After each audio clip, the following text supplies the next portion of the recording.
का अकीदा था, ये सहाबा का मामूल था। वो हुस्न वाला अगर किसी को मानते तो मेरे आका को।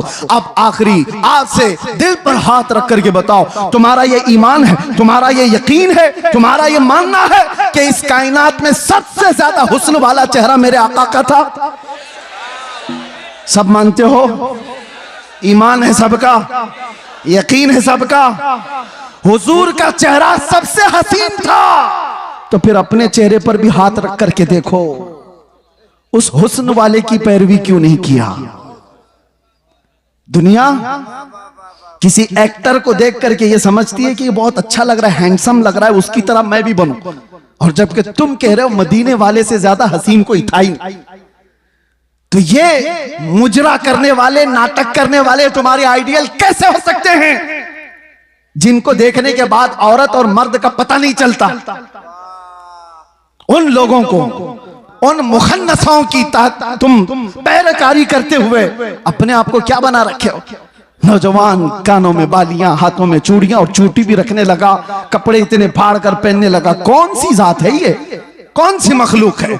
नंगा रहना लड़कियों को बेनकाब कर दिया। ये जालिम दुनिया है जो इंसान को इंसान रहना नहीं चाहती, देना नहीं चाहती। आज आपको पता है पूरी दुनिया में हुकूक का ढिंडोरा पीटने वाले इंटरनेट पे आज देख रहे होंगे एप्स्टाइन फाइल। क्या है ये? क्या है ये? ये सब दुनिया के जालिम चेहरों की छुपी हुई तारीकियां। सब ताकत वाले नंगे हैं, तुम उनके पैरोकार ना हो। ये सब बड़े बड़े कुर्सियों पर बैठे हुए अंदर के रेपिस्ट हैं, अंदर के जिनाकार हैं। और ये दुनिया को सबक पढ़ाते हैं अमन का, ये दुनिया को सबक पढ़ाते हैं अखलाक का। आओ अखलाक की बात और हुस्न की बात करें तो ताजदार मदीना की बात। यहां जो कहा जाता है वो किया जाता है। यह नहीं है कि कुर्सी संभालने के बाद कुछ और कहा जाए और अमल कुछ और किया जाए। बारगाह मुस्तफा में आओ ऐ नौजवानों। मैं इसीलिए दर्दे दिल के साथ पूछ रहा हूं, ये तकरीर कोई सजाई भी नहीं कह रहा हूं, दर्द दिल के साथ पूछ रहा हूं। एक तरफ तुम कहते हो हुस्न वाला वो चेहरा था, फिर तुम्हारा चेहरा क्यों नहीं? तुम हुस्न वाले की पैरवी क्यों नहीं कर रहे? दाढ़ी तुमको चुभती क्यों है? दाढ़ी तुमको डसती क्यों है? तुमको बुरी क्यों लगती है? इसलिए ना कि दुनिया वालों ने ताना देना चाहा कि मुल्ला बन गया, मौलवी बन गया, उनसे डर करके तुमने अपने आप को औरत बनाने के चक्कर में फंस गए। यानी कल को अगर ये तुम्हें कहने लग जाए कि तू बकरा लग रहा है, कपड़े उतार दे, तो नंगे घूमोगे। दुनिया जो कहेगी उस पर अगर अमल करते चले जाओ तो एक दिन ये नंगा बना कर रखेगी, कुत्ता बना कर रखेगी। इसीलिए हम कहते हैं तुम शेर हो, कुत्तों की चाल न चलो। तुम्हें अल्लाह ताला ने खैर उम्मत बनाया, तुम्हें अल्लाह ताला ने खैर उम्मत बनाया। देखना है तुम मुजरा करने वाले, नाटक करने वालों को ना देखो।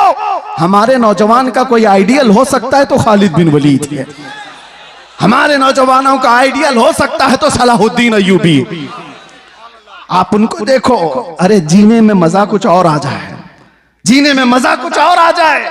आप अरे गैरे नथु खेरे बुज़दिलों के वाकयात पढ़ोगे तो वैसे बीमार हो जाओगे। रसूलुल्लाह के जानिसारों की तारीख पढ़ो, अरे फिर हर दर्द भूल जाओगे, हर तकलीफ आसान हो जाएगी। इसीलिए हम कहते हैं सहाबा की बात ये थी। आज जैसे कफील साहब ही कह रहे थे, हजरत फिर आप वैसे बोलने लग गए, थोड़ा सा संभल के बोलिए, क्योंकि घुमा फिरा के हमारी तकरीर में कहीं ना कहीं कुत्ता आ ही जाता है।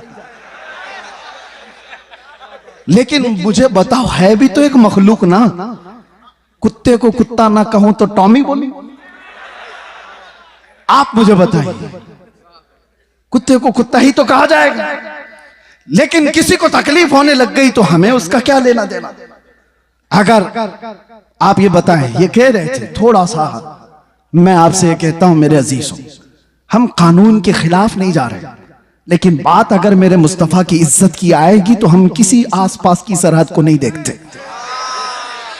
हम अतराफ में घेरने वाली लाइनों को तोड़ देते हैं, इसलिए कि इंसान की फितरत है, कानून में भी मौजूद है। किसी की मां को गाली देकर किसी ने उसकी गैरत जगाई, या उसकी बीवी को पकड़कर उसकी गैरत जगाई, बदले में उसने मार दिया है, तो कानून भी ये कहता है, इंसानी फितरत है, ये गैरत में बेकरार होकर मारा है, इंसानी गैरत होती है। मैंने ये पढ़ा है बहुत सारे कानूनों में, फिर पता चला अरे इंसान को माँ की गैरत हो सकती है, बीवी की गैरत हो सकती है, 1000 माओं से ज्यादा मोहब्बत करने वाले रसूल के लिए क्यों नहीं हो सकती? हमारी गैरत रसूलुल्लाह के लिए क्यों नहीं हो सकती? और इसीलिए कहा है, हमारे सहाबा ने जो हमें मसलक दिया था वो यही था, वो सारी गैरत रसूलुल्लाह के लिए रखते थे, मेरे आका के लिए। एक साहबी है जिनका बाप मुनाफिक था, अब्दुल्ला बिन उबई, उसने हुजूर को सिर्फ इतना, हुजूर के सहाबा को इतना कहा था, ये जिल्लत वाले लोग हैं जो मदीने में आ गए, हम इज्जत वाले लोग हैं और हम इन जलीलों को निकालेंगे मदीने से। उसने झगड़े में ये बात कही थी, मुनाफिक था। ग़ज़वा बनु मुस्तलक से लौटने के बाद बेटे ने सुन ली, बेटे को पता चला कि बाप ने ऐसी बातें की है, तो बेटा आया और उसके बाद मदीना एंटर होने से पहले बाप का रास्ता रोककर खड़ा हो गया। कहा, तुमने ये कहा रसूलुल्लाह के सहाबा को कि ये हिजरत करके आए हुए मक्का वाले जलील लोग हैं, हम मदीने वाले इज्जत वाले लोग हैं, हम इनको जलीलों को निकालेंगे। बाप ने कहा, अरे तू मेरा बेटा है, तू पूछ रहा है? हाँ पूछूंगा, इसलिए कि अब तू मेरे बाप की मंजिल पर नहीं, गुस्ताखे सहाबा की मंजिल पे, रसूलुल्लाह के जानिसारों की गुस्ताखी। कहा रास्ता छोड़ दे। बेटे ने कहा, कसम रब्बे जुल जलाल की, उस वक्त तक तुझे मैं मदीने में दाखिल होने नहीं दूंगा जब तक तू अलल ऐलान ये नहीं कहेगा कि मैं जलील हूं, रसूलुल्लाह के सहाबा इज्जत वाले। उस सहाबी ने जब तक उसे बाप को मदीने आने नहीं दिया, जब तक उसने ये नहीं कहा चलो रास्ता छोड़ दो, मैं जलील हूं, रसूलुल्लाह के सहाबा इज्जत वाले। हाँ, ये सारे पिलपिले एक दिन बोलेंगे, सारे बुज़दिल एक दिन बोलेंगे कि हम झूठे थे और रसूलुल्लाह के दीवाने सच्चे थे। बस मेरे अजीजों, यहां पर इतनी खामोशी है, फिर आप कह रहे हो कुछ देर की खामोशी। मेरे अजीजों, ये खामोश मजमा है, लेकिन जिस वक्त शोर करना है वो करता है, और अल्लाह ताला ने इतना सेंस दिया है। और फिर आपसे मैं यही कहूंगा, होश के साथ जोश इस्तेमाल करो, ऐसा नहीं कि बेगैरत हो जाओ। बस मैं अपने मौजू पर ही बात को खत्म कर दूं।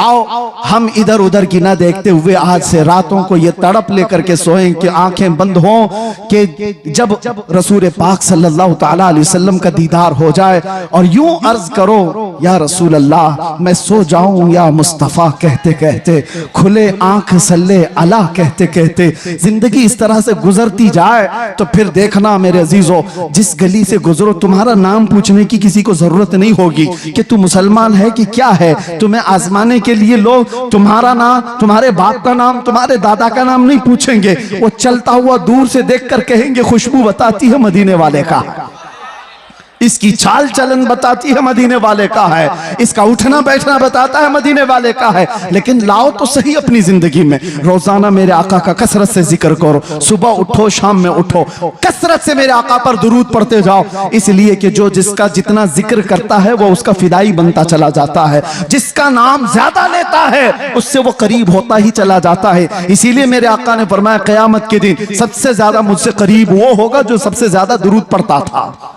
इकबाल से किसी ने पूछा था, तुम्हारा एक शेर इतना बुलंद है कि मोहम्मद से वफा तूने, तो हम तेरे हैं, ये जहां चीज है क्या लौह कलम तेरे हैं, हर एक की जुबान जद आम और खास है, इतनी तासीर है इकबाल के मुतालिक। मैंने सुना, बताया उसके अशार में लज्जत और तासीर इसलिए आई कि जिंदगी में उसने 1.25 करोड़ मर्तबा हुजूर पर दुरूद भेजा था।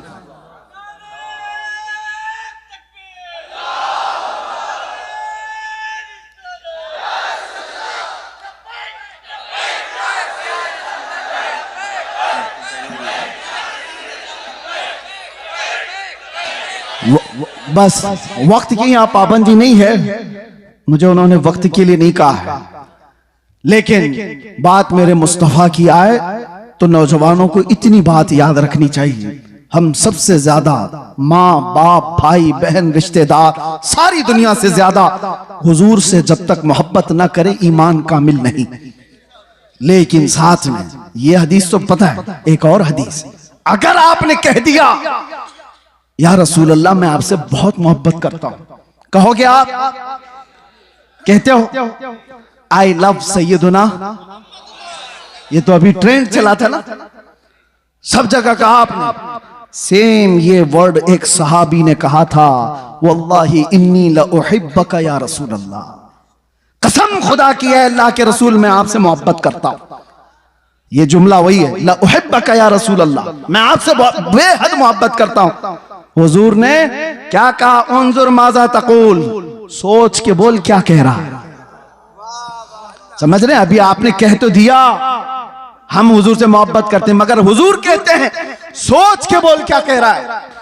फिर उन्होंने वही जुमला कहा, कसम खुदा की है अल्लाह के नबी मैं आपसे बहुत मोहब्बत करता हूं। हुजूर फिर फरमाते हैं उन्जुर माजा तकूल, सोच क्या बोल रहा है। 3 बार उस सहाबी ने कहा तो मेरे आका जानते हो क्या कहते।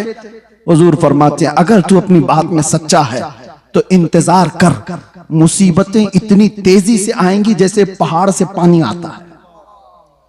हाँ, मोहब्बत रसूल का दावा करना सिर्फ हलवा पराठा खाने का नाम नहीं, बैठ कर नारे लगाने का नाम नहीं, ये शहादत गहे उल्फत में है कदम रखना। लोग आसान समझते हैं मुसलमान होना, हाँ तुम्हें इन तमाम मराहिल से गुजारा जाएगा। उलमा भी इस चीज के लिए तैयार रहे कि हमने हुजूर के नाम पर रोटियां बहुत खाई, इज्जतें बहुत कमाई, जो कुछ भी मिला है मेरे आका के नाम पर मिला है। लोग मेरी जो तारीफ कर रहे हैं मौलाना कि जेल काट करके आ गए हुजूर के नाम पर, इज्जत रसूल के नाम पर, ये कुछ नहीं था, उशरे अशीर भी नहीं कहा जा सकता। वो अइम्मा इज़ाम है। हजरत मोहम्मद बिन हसन अस्करी 20 साल जेल में रहे, इमाम मूसा काजिम 7 साल जेल में रहे, जहर दे करके जेल में ही मारा गया, जेल से जनाजा निकला है। इमाम अहमद बिन हंबल ने 300 कोड़े खाए जिससे रीढ़ की हड्डी झुक गई।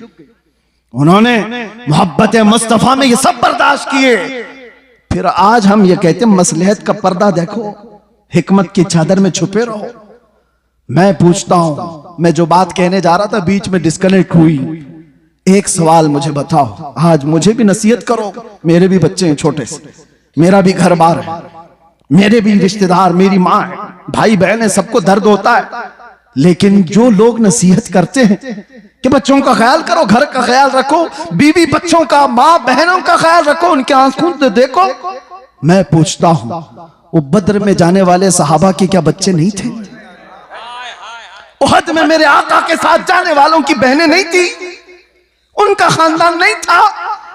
सबका खानदान था, बल्कि था तो ऐसा था, एक जवान शहीद होकर गिर गया उहद के मैदान में। मदीने की खातून दौड़ती हुई आई हुजूर की बारगाह में, कहा सुना है मेरा जवान शहीद हो गया, अगर आप इजाजत दें तो उसकी लाश देखूं। एक बेटा मरा है, आप इजाजत दें तो मैं उसकी लाश देखूं।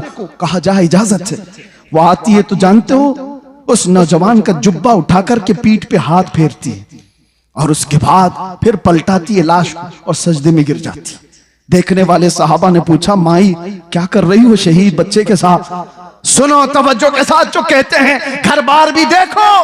वो खातून कहती है जब मेरा लाल निकल रहा था मैंने इसे नसीहत की थी कि बेटा अगर हुजूर पर कोई सख्ती आ जाए, जंग भारी पड़ जाए तो पीठ फेर कर भागना मत, अगर भागते हुए मारा गया तो मैं अपना दूध भी माफ नहीं करूंगी। मां ने कहा था हुजूर को छोड़ करके जाते हुए मारा गया तो मैं दूध नहीं माफ करूंगी। और फिर मुझे पता चला उहद के मैदान में जंग सख्त हो गई थी, लोगों के पांव उखड़ गए थे, कुफार गालिब आ गए थे। मेरा दिल डोलने लगा, कहीं मेरा बच्चा भागा हुआ तो नहीं हुजूर को छोड़कर। मैं दौड़ती हुई आई, रास्ते में किसी ने कहा नहीं शहीद हो गया है। फिर बेचैनी बढ़ी, भागते हुए तो नहीं मरा, भागते हुए तो नहीं मरा। मैदान में सिर्फ मुझे यही देखना था कि हुजूर को छोड़कर भागते हुए तो नहीं मरा था। आकर के मैंने लाश को पलटकर पहले उसकी पीठ पर हाथ फेरकर इसीलिए देखा कि पीछे से तीर तो नहीं लगे। अल्लाह का शुक्र बजा लाते मैं सजदा कर गई, इसलिए कि मेरा बेटा मरा है, सारे जख्म सीने पर लेकर मरा है। ये दो आलम से करती है बेगाना दिल को, अजब चीज है लज्जत आशनाई। लोग ये कहते हैं हम मसलहतें और हिकमतें क्यों नहीं देखें। जरूर अल्लाह ने फरमाया तदबीर करो, लेकिन जब मेरे मुस्तफा की बात आए तो सहाबा भी तो आइडियल है। बताओ मुझे कहने वालों, मेरी जिंदगी की क्या वकात, मैं कौन सा अहम आदमी हूं जो बच जाऊं तो लोगों का भला हो। मैं ये कहता हूं 1000 दर्जे बेहतर थे रसूलुल्लाह के नवासे इमाम हुसैन। उनका जीना पूरी उम्मत के लिए कितनी बड़ी नेमत, कितना बड़ा कमाल था, मगर उन्होंने जिंदगी बचाने की कोशिश नहीं की, मेरे मुस्तफा के दीन बचाने की कोशिश। जब वक्त पड़े नौजवानों समझौते में ना जाओ, कल क़यामत के दिन तुमसे भी पूछा जाएगा। तुम जिसके हुस्न के दिलदादा थे, मोहल्लों में बैठ करके नारे लगाते थे, आका की बारगाह में जब भी मदीने जाता हूं तो रोना आता है इस बात को लेकर के कि कहीं मैं सलाम करूं और ये ना पूछा जाए उस जगह से आ रहा है तू जहां से रोज मुझे गालियां दी जाती। डर लगता है आज भी, इसीलिए हमारे जज्बात बेकाबू होते, इसलिए हम ज्यादा बोलते हैं, तल्ख लहजे में इसीलिए बोलते हैं, सख्त लहजे में इसीलिए बोलते हैं। बारगाह मुस्तफा में जाने के बाद शर्म से पानी पानी होते, क्या कहें। हकीकत बात है मेरे अजीजों, हमने कोई दिफा नहीं किया, कोई मुसीबतें नहीं उठाई, बहुत मिठाइयां खाई, बहुत अच्छे खाने खाए हैं, अच्छी जगहों पर रहे हैं। उनके बाद पर जिन्होंने तकालीफ उठाई वो सहाबा का मामला था, सहाबा का मामला था। उनको कुरान ने यूं ही नहीं कहा रज़ियल्लाहु अन्हुम व रज़ू अन्हु।